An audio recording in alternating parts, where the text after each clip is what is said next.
Do you ever feel like nobody takes you seriously? Do you ever feel like you need to be a president or a captain or on a board for somebody to take your perspective, your ideas seriously? Listen, the first thing I need you to know is that you don't need a title to be a leader. Actually, leadership is not a title. Leadership is not a position. Leadership is not a person. It's a process. And the faster you learn how to process of how to get people behind you, behind your ideas, behind your thoughts, behind your actions without a title, the farther you will go in your career, in your college pursuits, and even in high school. So if you want to know some tips, make sure that you watch the rest of this video.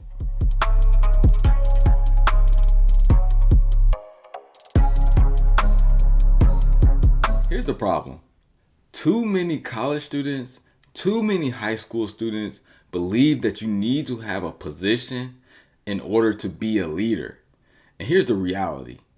Leaders do not wait to make change. They see a problem and they address it. Here's the thing that you need to know. If you do not address it, you're wasting your full potential. You're wasting the gifts and talents that you have been given. Only you can see the world in the way that you see it.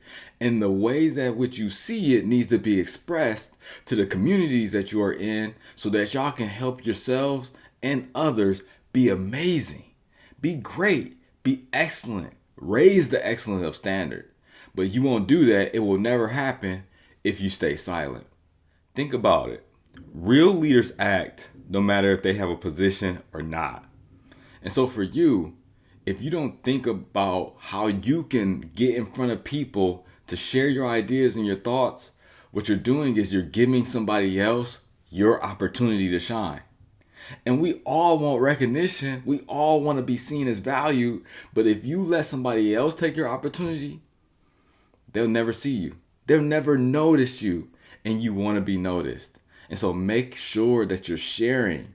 Make sure that you're putting your voice out there because it's needed, it's necessary, and it's probably more desired than you think it is. So I remember when I was in high school, I wanted somebody to see me as a person who could be living large, that could be a role model, that somebody that can be a change agent in the community.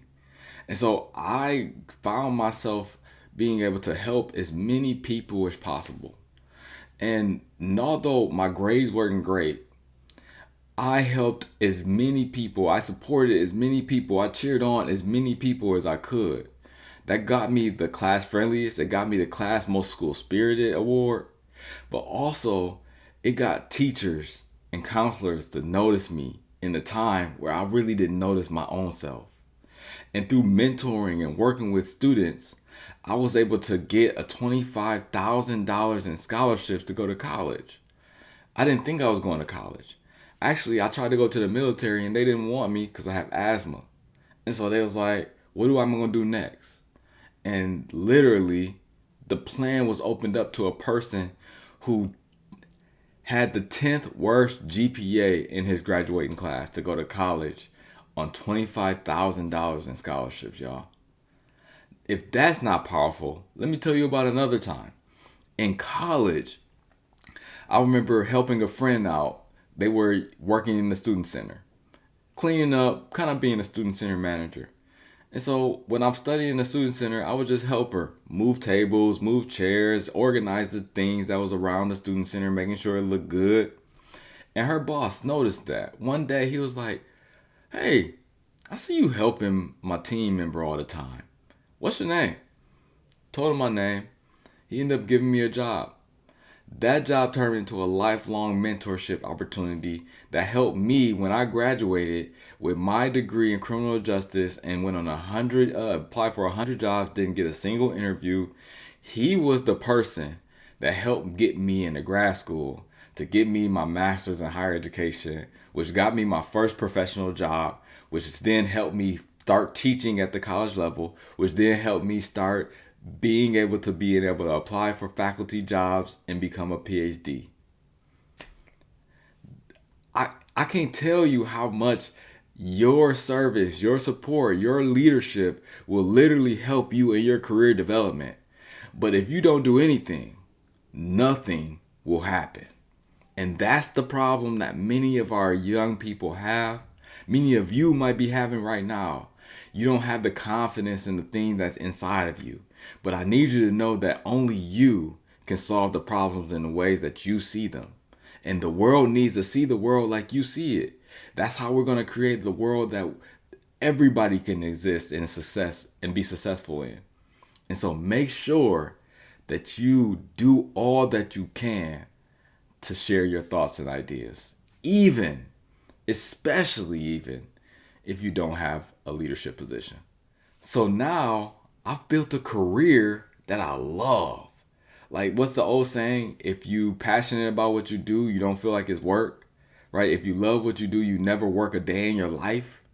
And I literally love what I do.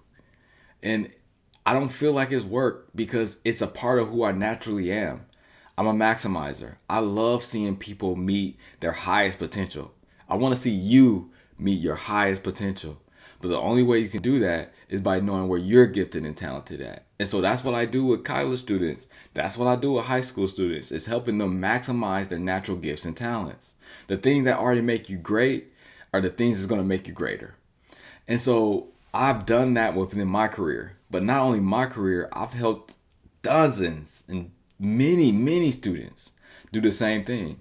I think about one student who took on a project at a grocery store to help communication in the front of the store get back to the back of the store faster. What that did was get the attention of a regional manager. This is a person who didn't have a management role, that didn't have to actually take on that project, but did it anyway. That regional manager then created a position for that student. So once they graduated, they implemented that process in every store in the region. That process is now being taken nationwide. All because of one person, one student before they graduated decided that there was a problem with the communication from the front of the store to the back of the store. Literally solving problems, taking the initiative, supporting the people around you, and being consistent are the things that you can do to take your career, your leadership to the next level without having a position. So real quick, if you like this video, hit the like button. Make sure you subscribe to this channel. I'm waiting. Go ahead and hit that button. Subscribe to the channel.